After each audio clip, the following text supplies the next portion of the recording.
வணக்கம் மக்களே, welcome back to நேற்று என்ற நாளை. இன்றைக்கி நம்ம ரொம்ப நாள் பெண்டிங்காக இருந்த ட்ரெண்டிங் வைரல் தக்காளி சட்னி ரெசிபி தான் பார்க்க போகிறோம். இன்ஸ்டாகிராமில் ஷார்ட்ஸ்லாம் பார்த்தீங்கன்னா கொஞ்சம் நாளைக்கு முன்னாடி இது ரொம்ப ட்ரெண்டிங்காக இருந்தது. சரி, நம்மளும் இது எப்படி தான் இருக்குன்னு ட்ரை பண்ணி பார்க்கலான்ற போது தான் தக்காளி விலை ஏறி போச்சு. இப்போ நம்ம தக்காளி விலை குறைஞ்ச உடனே இந்த ரெசிபியை நான் ட்ரை பண்ணி பார்த்தேன். நீங்களும் உங்கள் வீட்டில் ட்ரை பண்ணி பாருங்கள். ரொம்பவே நல்லாயிருக்கு.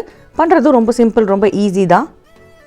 இது நீங்கள் சப்பாத்தி கூட, அக்கி ரோட்டி கூட, பராட்டா கூட, பாப்பட் கூட, நேச்சோஸ் கூடலாம் சாப்பிட்லாம். ரொம்பவே நல்லாயிருக்கும். சட்னி கம் டிப்புன்னு கூட இதை நீங்கள் சொல்லிக்கலாம். தேவையான பொருட்கள் பார்த்திங்கன்னா தக்காளி, பச்சை மிளகாய், உப்பு, காரப்பொடி, பூண்டு, கொத்தமல்லி, எலுமிச்சைப்பழம், அவ்வளோதாங்க. வாங்க இது எப்படி பண்ணலாங்கிறத பார்த்துடலாம். ஒரு பேனில் 2-3 டீஸ்பூன் எண்ணெய் சேர்த்துட்டு நல்லா சூடு பண்ணிக்கோங்க. சூடானதுக்கப்புறமா அந்த எண்ணெயை நல்லா ஸ்ப்ரெட் பண்ணி விட்டுட்டு தக்காளியை 2 பாதியாக கட் பண்ணி இந்த மாதிரி அழகாக பேனை சுற்றி அரேஞ்ச் பண்ணிக்கலாம். தக்காளியை முழுசாக போடாதீங்க, இந்த மாதிரி 2 பாதியாக கட் பண்ணி போடுங்க. அப்போ தான் உங்களுக்கு நல்ல அந்த பேஸில் ரோஸ்டட் ஃப்ளேவர் கிடைக்கும். தக்காளி அரேஞ்ச் பண்ணதுக்கப்புறமா பாக்கி இருக்கிற இடத்துலலாம் நம்ம பூண்டு அப்படியே தூவி விட்டுக்கலாம். இந்த எண்ணெயிலேயே பூண்டுமே ரோஸ்ட் ஆகட்டும். ஒரு முழு பூண்டை நான் உரிச்சிட்டு சேர்த்துருக்கேன். இந்த சட்னி பார்த்திங்கன்னா நம்ம ட்ரெடிஷ்னலாக பண்ணுற அந்த ரோஸ்டட் டொமேட்டோ சட்னியோட ஸ்லைட் மாடிஃபிகேஷன் தான். அதோட லிங்க்குமே நான் டிஸ்கிரிப்ஷனில் கொடுக்குறேன். டைம் இருந்தால் அதையுமே போய் செக் பண்ணி பாருங்கள்.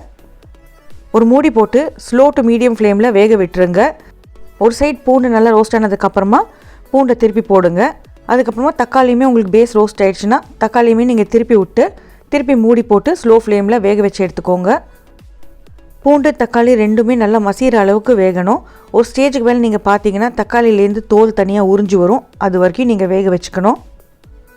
திருப்பி போட்டதுனால நம்ம டாப் பாட்டுமே ரோஸ்ட் ஆகிடுச்சு, பேஸுமே ரோஸ்ட் ஆகிடுச்சு. ஃபோக் வச்சு நீங்கள் அப்படி நகர்த்தி பார்த்தீங்கனாலே தெரியும் உங்களுக்கு தோல் தனியாக வரும். அந்த மாதிரி ஸ்டேஜில் நீங்கள் அடுப்பை ஆஃப் பண்ணிவிட்டு தக்காளியிலேருந்து தோலை உரிச்சு எடுத்துக்கோங்க. தக்காளி ரொம்ப சூடாக இருக்கும், அதனால் தோல் உரிக்கும் போது கொஞ்சம் பத்திரமாக உரிச்சிக்கோங்க. எல்லா தக்காளியிலேருந்தும் தோல் உரிச்சதுக்கப்புறமா இந்த தக்காளி எல்லாத்தையும் ஒரு பவுலுக்கு மாற்றிக்கலாம்.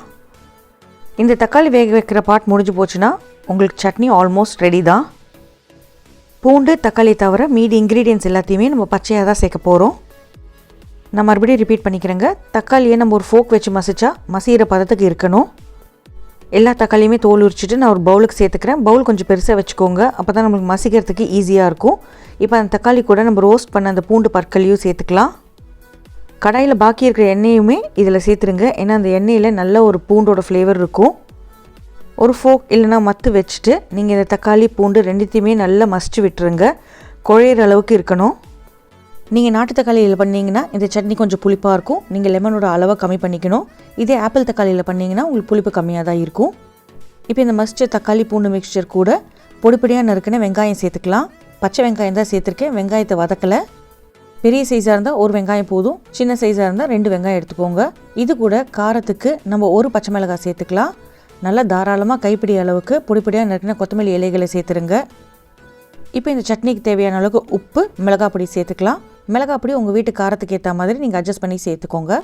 மேலே கடைசியாக ஒரு பாதி எலுமிச்சை பழத்தை புழிஞ்சு விட்டுருங்க. இது எல்லாத்தையும் ஒன்று சேர்த்து நல்லா கலந்து விட்டுட்டிங்கன்னா நம்மளோட சட்னி ரெடி ஆகிடும். சர்ப்ரைசிங்லி இந்த சட்னி ரொம்பவே டேஸ்டியாக இருந்ததுங்க. குழந்தைகளுக்கெல்லாம் ரொம்பவே பிடிக்கும். பராட்டா, ஸ்டஃப்டு பராட்டாஸ், அக்கி ரோட்டிக்கெலாம் ரொம்பவே நல்லாயிருக்கும். நேச்சோஸ்க்கெலாம் கூட நீங்கள் இது டிப் மாதிரி வைக்கலாம். கிட்டத்தட்ட அந்த சால்சா டேஸ்ட் உங்களுக்கு கிடைக்கும். குவிக்காக ஒரு 10 மினிட்ஸில் சட்னி இல்லைனா டிப் ரெடி. இந்த ரெசிபியை உங்கள் வீட்டில் ட்ரை பண்ணி பாருங்கள். ட்ரை பண்ணி பார்த்துட்டு எப்படி இருக்குன்னு சொல்லுங்கள். நம்ம சேனலுக்கு நீங்கள் ஃபர்ஸ்ட் டைமாக வரீங்கன்னா லைக் பண்ணுங்கள், ஷேர் பண்ணுங்கள், மறக்காமல் சப்ஸ்கிரைப் பண்ணுங்கள். இன்னும் ஒரு நல்ல வீடியோவோட உங்களை நான் நாளைக்கு சந்திக்கிறேன். Until then, take care, bye bye. உலகத்தில் இருக்கிற அனைத்து டீச்சர்ஸ்க்கும் happy teachers day. Thanks for வாட்சிங்.